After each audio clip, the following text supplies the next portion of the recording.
হে मैं Sameer video editor. পিছনের ছবিটা দেখতেই পাচ্ছেন কি টপিক নিয়ে বলতে চলেছি। ভিডিওটা লং হয়ে যাচ্ছে, এবার শুরু করছি। নমস্কার, ওয়েলকাম টু মাইতির হাট। চড়ক পূজা উপলক্ষে আপনাদের আমন্ত্রণ রইল।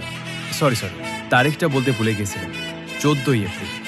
তাহলে এবার ভিডিওটা শুরু করছি।